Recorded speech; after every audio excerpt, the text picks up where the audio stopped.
What's going on, everyone? My name is Tyler, aka the Bowling Braviary, and welcome to my PCL Season 2 Week 1 match against the Arizona Accelgors.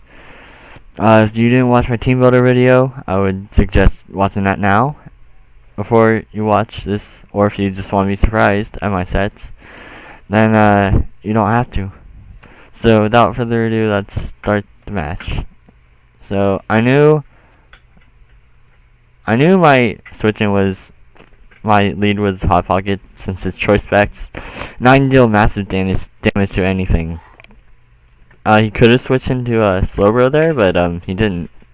So he goes for Volt Switch and coming in on the Slowbro.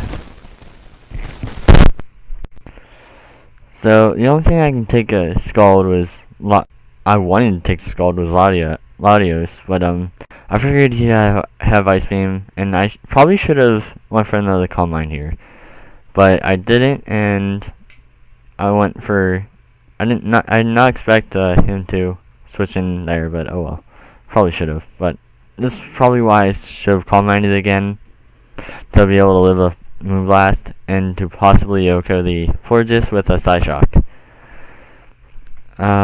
So I wanted the Big Mama to scare this thing away, and I knew he was gonna switch out, so I went for a Stealth Rock. Okay, it's too slow.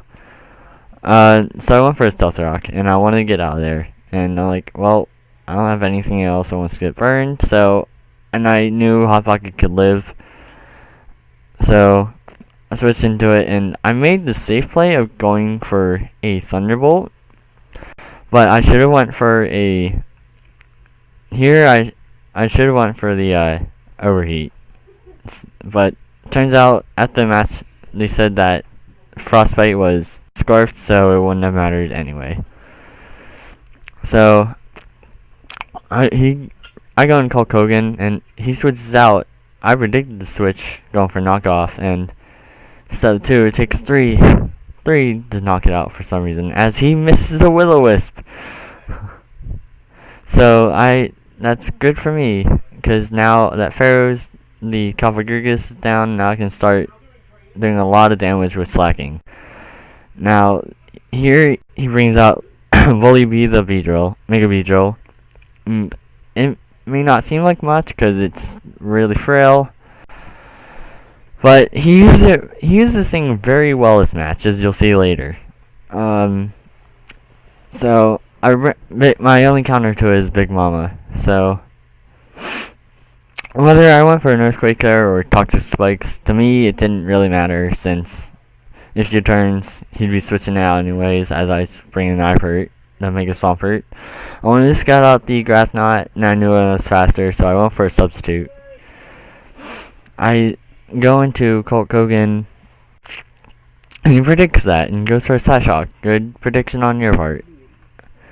So now that Calvagurgus is down, I can go into Donkey Kong, and something is going down, and it's the Alpha. I don't get the reference, but okay.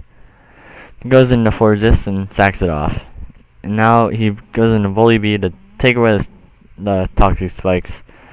Good play on your part, and I go into Big Mama to take this thing on, and as he goes for a knockoff and then a drill run, taking it down, and now I have one last chance of winning. He turns out into Frostbite as I go into Donkey Kong, and Retaliate kills Frostbite. And this is why I like slacking so much, it just ends lives. So I made a misplay here. I should have sacked off Rotom Heat, Hot Pocket, and then brought out Ipert to either Earthquake or Substitute predicting a switch. I probably should have went for a Substitute predicting a switch, but this was just a misplay on my part. Actually, the sub wouldn't have mattered anyway, since so would have been at 21% instead of 25%, so that secured him the match. So, good game, Arizona Accelgors. It's the only time we'll be playing them since it's a conference match. But, that... Okay! But that misplay costed me a match. But, yeah, that was a good game, Arizona. And, I won't beat myself up, like, after this match. I won't beat myself up like I did, PCL Season 1. Where, Week 1, where I missed 2 power-ups in a row and then switched, which costed me the match. So, yeah, that was a lot of fun. Very close. I feel like I played the best I could, except for the ending there. I was having so much fun with slacking.